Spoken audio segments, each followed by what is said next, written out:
വട്ടം വന്നപ്പോൾ ഉണ്ടായ ഇൻസിഡന്റിന് ശേഷം മലയാളികൾ എല്ലാവരും ആസിഫയ്ക്ക് ചേർത്ത് നിർത്തി. അതിന് അദ്ദേഹം ആസിഫിന്റെ മറുപടി തിരിച്ച് നന്ദി പ്രകടിപ്പിച്ചത് കിഷ്കിന്ധാകാന്ഡം എന്ന് പറഞ്ഞൊരു സിനിമയിലൂടെയാണ്.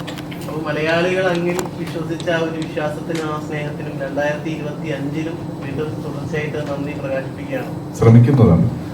എത്ര പറഞ്ഞാലും അങ്ങനെ നന്ദി പറഞ്ഞ് തീർക്കാനുള്ള ഒരു ബന്ധമല്ല. അപ്പം നല്ല നല്ല സിനിമകൾ ചെയ്യാന്നുള്ളതാണ് എന്നെ വിശ്വസിച്ച് ടിക്കറ്റ് എടുക്കുന്ന പ്രേക്ഷകരോട് എപ്പോഴും കമ്മിറ്റ്മെന്റ് ഉണ്ട്. എന്നെ വിശ്വസിച്ച് പൈസ മുടക്കുന്ന നിർമ്മാതാവിനോടും അതിനെ മേൽ കമ്മിറ്റ്മെന്റ് ഉണ്ട്. അപ്പൊ നല്ല സിനിമകൾ ചെയ്യാന്നുള്ളതായിരുന്നു എപ്പോഴും ഉള്ള ആഗ്രഹം. ഇപ്പോഴും അത് തന്നെയാണ്, ഇനി അങ്ങോട്ടും അത് തന്നെയായിരിക്കും. അപ്പൊ രേഖാചിത്രം സ്വീകരിച്ച എല്ലാ പ്രേക്ഷകർക്കും നന്ദി. ഇതിന്റെ എല്ലാ എക്സൈറ്റ്മെന്റിലും നേരെ വന്ന് നിങ്ങളെ കണ്ട് ഇത് ചൂടോടെ ആഘോഷിക്കണം എന്നുള്ളതുകൊണ്ടാണ് ഇത്രയും രീതിയിലേക്കൊരു പ്രസ് മീറ്റ് ഞങ്ങൾ ആഗ്രഹിച്ചത്.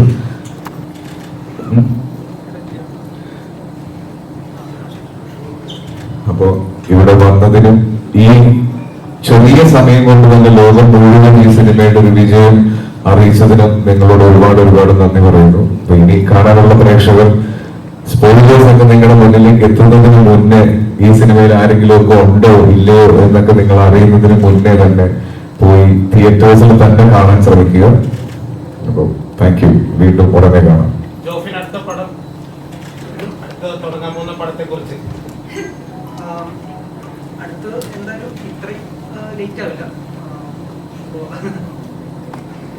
ഒന്ന് രണ്ട് സബ്ജക്റ്റുകൾ വർക്ക് ചെയ്യുന്നുണ്ട്. സഞ്ജയ് അവരുടെ ഒപ്പം ഒരു സബ്ജക്റ്റും, ഐഡന്റിറ്റിയുടെ സംവിധായകൻ അഖിൽ പോളിന്റെ ഒപ്പം ഒരു സബ്ജക്റ്റും വർക്ക് ചെയ്യുന്നുണ്ട്. ഇതിന്റെ തുടക്കം ജോൺ പോൾ സാറിന്റെ സഫാരി പറഞ്ഞ കാര്യത്തിൽ നിന്നായിരുന്നു ഈ കഥയുടെ തുടക്കം? അല്ലല്ല, ആക്ച്വലി ഇതിൽ ജോൺ പോൾ സാർ എന്നെ ഞാൻ ഫിലിം മേക്കിംഗ് പഠിക്കുന്ന സമയത്ത് എനിക്ക് ക്ലാസ് എടുക്കാൻ വന്നിട്ടുള്ള ആളായിരുന്നു. അപ്പോൾ എനിക്ക് ജോൺ പോൾ സാർ നല്ല പരിചയം ഉണ്ടായിരുന്നു. അപ്പോൾ ഇതിൻ്റെ കഥ ഞാൻ കുറേ സമയത്ത് പറഞ്ഞു, 2018 ഇതിൻ്റെ കഥ വരുന്നത്. അതിനുശേഷം ഒരു തിരക്കഥയുടെ സമയത്ത് 2021 ഞാൻ അദ്ദേഹത്തിൻ്റെ ഒപ്പം, അപ്പോൾ ഞാൻ ജോൺ പോൾ സാർ അത് കഥ പറയേണ്ട ഒരു ആവശ്യം വന്നപ്പോൾ സാറ് കോട്ടയത്തെ ഒരു ആയുർവേദ ഹോസ്പിറ്റലിൽ അഡ്മിറ്റ് ആയിരുന്നു. അപ്പോൾ ഞാൻ അവിടെ പോയി ഏകദേശം 6-7 മണിക്കൂർ ഇരുന്ന് ഞങ്ങൾ അതിനെപ്പറ്റി സംസാരിച്ച്, ശരിക്കും ഇപ്പം കാണുന്ന പോലെ അല്ല അവിടെ ജോൺ പോൾ സാർ വരേണ്ടിയിരുന്നത്.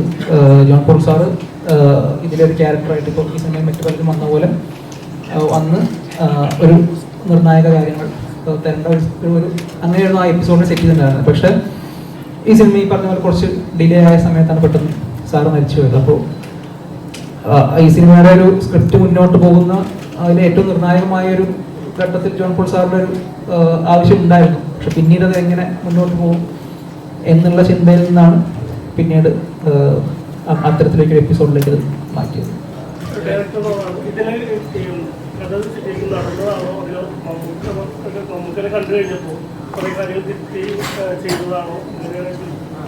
ഇതില് അത് ആൾട്ടർനേറ്റ് ഹിസ്റ്ററി എന്ന് പറഞ്ഞിട്ടുണ്ട്, നമ്മൾ ഉണ്ടാക്കിയൊരു കഥയാണത്. അത് അതിന്റെ ഒരു സിനിമയുടെ കാര്യമാണ് ഞാൻ മുമ്പ് പറഞ്ഞത്. ഞാൻ ഇപ്പൊ തന്നെ ഇതിനകത്ത് ജഗദീശന്റെ സീൻസുകളൊക്കെ ഉണ്ട്. അത് ശരിക്കും കാരണം നമ്മൾ കേട്ടിട്ടുണ്ട്, സ്റ്റോറീസ് കേട്ടിട്ടുണ്ടായിരുന്നു. ജഗദീശന്റെ സീൻസുകൾ പറയുന്ന കാര്യങ്ങളൊക്കെ അതിനെപ്പറ്റി നമ്മൾ ഇന്ന് തന്നെ പറഞ്ഞിരുന്നതേ. നമുക്ക് ഈ സിനിമയെ പറ്റി പറയുന്നത് ഈ സിനിമയ്ക്ക് യാതൊരുവിധ ട്വിസ്റ്റോ അങ്ങനെ ഭയങ്കര ഹൈ മൊമെന്റ്സോ ഒന്നുമുള്ള സിനിമയല്ല.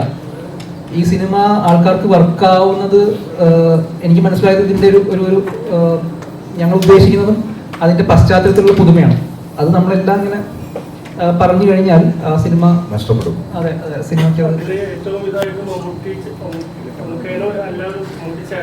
വിളിക്കുന്ന ഒരു സംഭവം അത് ഭയങ്കര ഇതായിട്ടാണ് ഞാൻ അതിനെപ്പറ്റി നമുക്ക്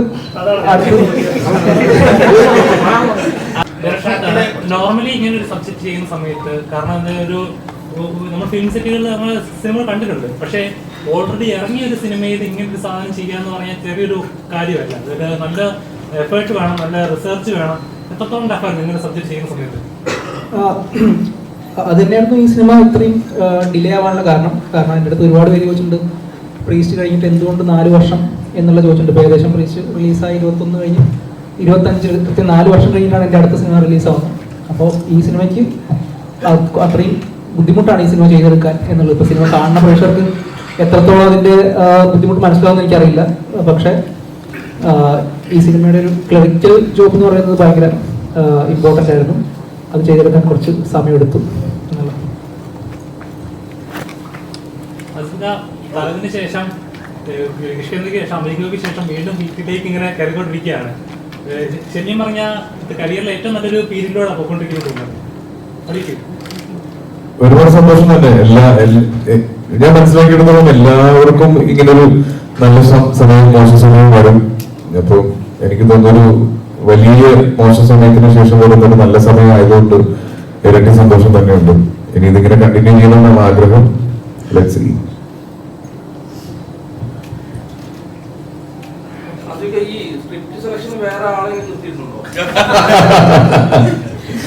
ഇല്ല, ഇത്രയും നാളും സെലക്ട് ചെയ്ത്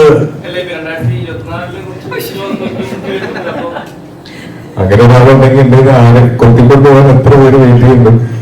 ഇത്രയും നാളത്തെ എക്സ്പീരിയൻസിലൊക്കെ തന്നെ ഉണ്ടായ കുറെ മാറ്റങ്ങളാണ്. ഇപ്പോഴും സ്ക്രിപ്റ്റ് സെലക്ട് ചെയ്യുന്നത് ഞാനാണ്, പക്ഷെ മൊത്തത്തിൽ ഒരടുക്കും ചിന്തയും മുമ്പോട്ടുണ്ട്. അതിന്റെ വ്യത്യാസങ്ങളായിരിക്കും. തുടരാൻ തന്നെയാണ് എന്റെ ആഗ്രഹം. നോക്കാം.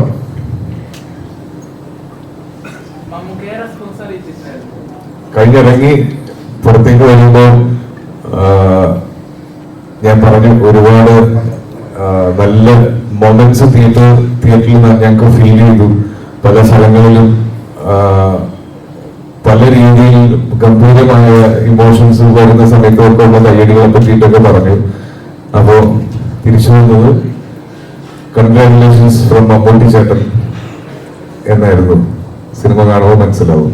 എനിക്കും അതേപോലത്തെ ഒരു മെസ്സേജ് ഞാൻ അയച്ച ഒരു താങ്ക് യു മെസ്സേജ് റിപ്ലൈ ആയിട്ട് സെയിം മെസ്സേജ് എനിക്കും വന്നു. എന്തൊരു അപ്ഡേറ്റഡ് ആണെന്ന് ആലോചിക്കണം അദ്ദേഹം.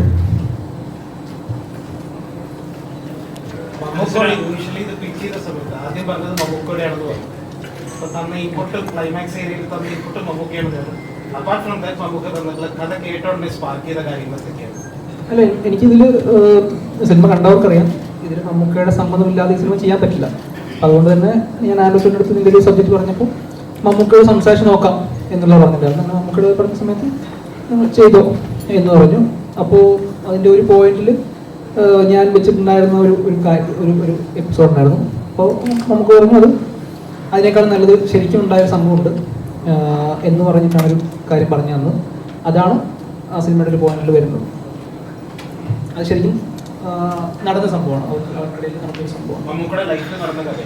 സംഭവമാണ്. അത് സിനിമ കാണുന്നവർക്ക് അത് മനസ്സിലാവും എന്താന്നുള്ളത്. ഇപ്പോഴും ഞങ്ങൾ അതേ നിലയിൽ തന്നെയാണുള്ളത്.